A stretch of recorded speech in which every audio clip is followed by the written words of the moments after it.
Everyone, welcome back to my channel, and for today's video, nagtatanong sa comment section yung client natin, no? Sabi, pasukin daw natin yung house. Ayan. So, papasukin ko na ngayon yung house. Ito yung ating car. Ayan. So, along highway lang siya, guys. Ayan. Pag diniretso nyo to, Starbucks, Hiraya. Ito mismo, Magallanes Drive Highway. I-search nyo sa Google Map kung talagang duda kayo. Ito, Palmcrest, Tagaytay. Ayan mismo yung guardhouse. Nakaharap yung CCTV niyan dito sa bahay. Okay?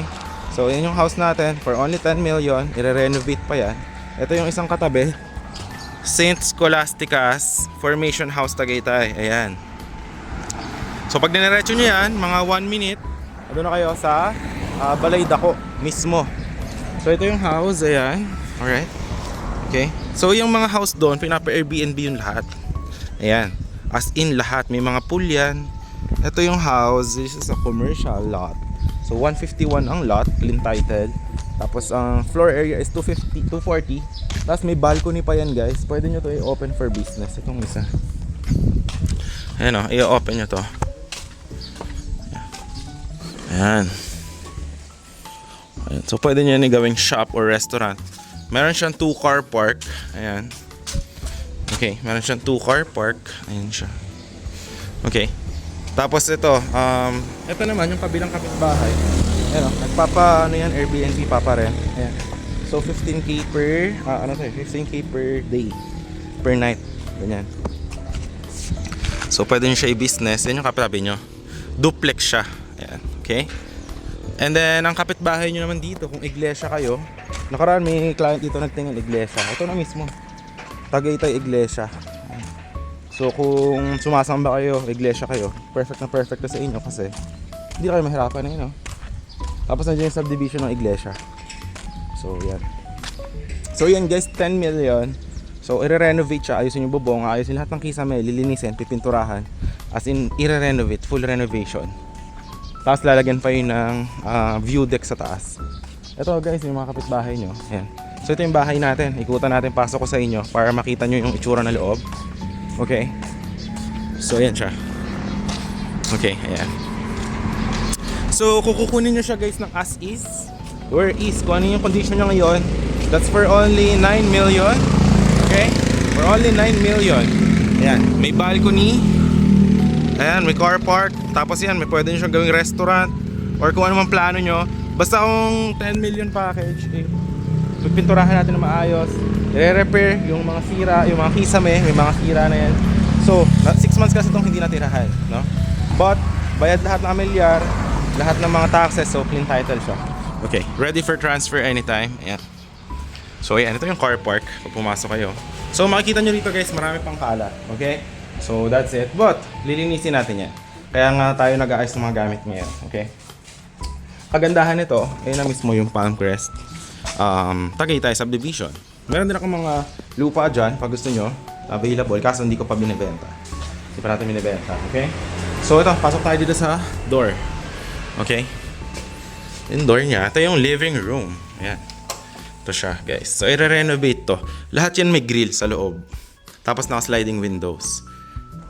Ito yung sinasabi ko sa inyo na pwede nyo gawing for business. Oh, ito yung, di ba yan, yung malaking car park nyo. Okay, ito, ayan. So malaki pa itong ano na to. Pwede nyo siya gawing coffee shop or restaurant. Ayan, oh, sliding window, palagyan ng fixed glass. Ayan, tapos may CR yan. Or pwede nyo rin ito gawing maid's room kung meron kayong maid. Ayan, so tapos meron yung parang lavabo lang dito. And may isang CR. Ayan, may isang CR. Ayan siya. Tapos may access yan dito paikot. Ayan, sa property. So may setback yan paikot doon. So garden to before. So kung naghahanap kayo, pwede nyo gawing pool, dipping pool. Kung gusto nyo to pa Airbnb, perfect na perfect ng location na to.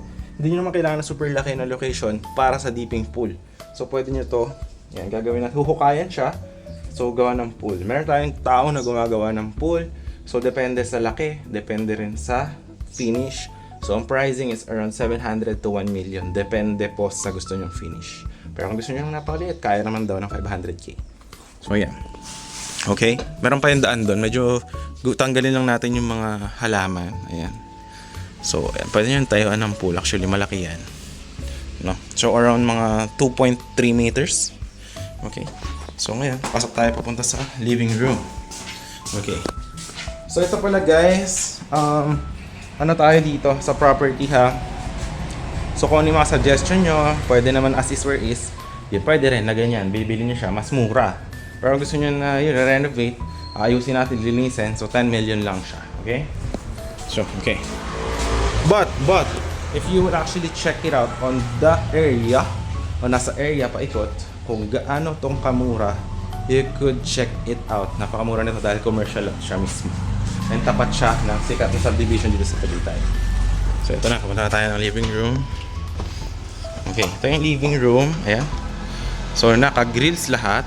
Ayan, nakikita nyo. Ito yung mga i-repair. Kung makikita nyo yung kisame, yan, may mga iba. Kasi nga, ayan is plywood pa yan dati. So gagawin na natin yung smartboard cement para hindi na siya masisira, hindi na siya mabubulo. Okay, so ganyan. Yan. Ito siya. Ayan, ayan yung pinasabi ko sa inyo, pwedeng gawa ng pool. Yan dito, guys. Ayan o. Dito. Ayan, dito, guys. Ayan o, dyan o. So mahaba kasi yan, papaikot. Ayan. Tapos dito yung kitchen. So yung living room, kung makikita nyo, open, ano siya, open concept. Kung mapansin nyo, open concept yung living room. Okay? Tapos dito, 3 bedroom naman siya. So yung kitchen natin, i-renovate din siya, ayusin din. So ayan, may mga cabinet. Tapos meron din yan yung smart, yung parang pang condominium style. Ayan. So ayan, aayusin natin yung lahat kasi makikita nyo, medyo marumi. Ayan. Tapos dito naman tayo sa labas. Ayan, dito yung laundry room. Ayan, okay. Laundry room. Tapos ito yung paikot doon sa likod. Ayan. Actually malaki pa yung setback dito sa likod, guys. Ayan, kung makikita nyo po. Ayan, medyo. Ayan. So yan, pwede nyo tayuan ng pool or kung gusto nyo ihawan, depende na sa inyo. So, okay. Alright. So, ngayon, pakita ko naman sa inyo yung bathroom dito sa baba. So yan, ito yung bathroom from the living room. Ayan. Ito actually pwede nyo gawan to ng cabinet eh. Ayan. Ito yung bathroom dito or yung powder room. Ayan. Okay, so perfect na perfect lang yung size niya. Meron tayo dito para sa mga bisita. Hindi ba? Ayan, napakaganda. Okay. And then, punta naman tayo sa second floor. So meron dyan 3 bedrooms. Okay, so tara, dito kayo.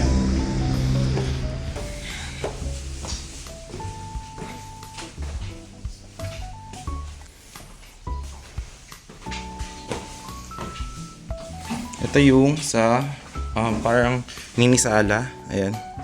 Tapos ito yung mga kisame na aayusin. Ayan, kung makikita nyo, may mga crack na.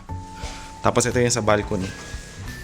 Ito yung sa balcony. Ayan, napakalaki ng space, no? Makikita nyo. Ayan na yung view ng subdivision. Pwede nyo tayo to ng pool. So, lilinisin natin yung lahat. Ayan yung access. Naka-sliding window yan. Ayan siya.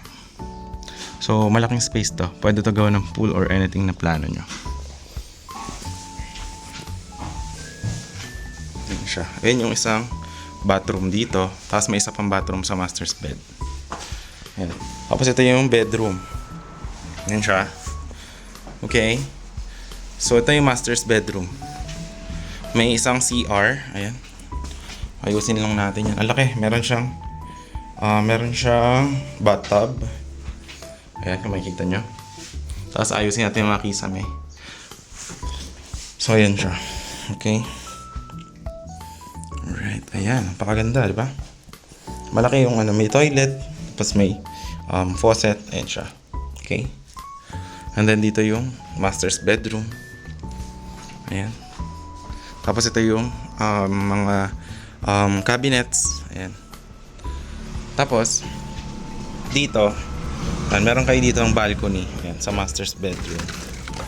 Ayan. So meron kayo dyan tambayan pag gabi, di ba? Ayan, pwede kayo dyan. Okay? So, yan yung master's bed natin. Okay? Guys, yung sa common bathroom. Ayan. So, ang daming bathroom dito sa house na to. Okay, so, mga 3 bathrooms po siya. Ay, 4 pala. Kasama pa yung sa mid-room doon sa labas. Ayan. Tapos, ito na yung second bedroom. Ganito lang din kalaki yung third bedroom. Ayan. So, kung ilan yung anak nyo, bawa kung 3 yung anak nyo, pwede sa inyo tong house na to. Ayan. So, yan, option nyo yan. Kung as is where is, lilinisin lang yung mga gamit. Or, kung gusto nyo naman ng i-renovate siya. So, ayan. Okay. House na to, guys. So, yun, if you are interested, andyan yung Viber WhatsApp ko. Pwede siyang as is where is. Or, yung i-renovate natin siya, aayusin lahat. Lalo yung mga kisame, may mga crack yung iba. So, yun. Depende na sa inyo. So, yun. Hanggat available pa naman to, I will still be posting this one. So, yun. Andyan yung Viber WhatsApp ko. Message nyo na if you need anything. So, once again, this is Drunk Rich. I hope to see you soon and have a great day. Bye-bye, guys.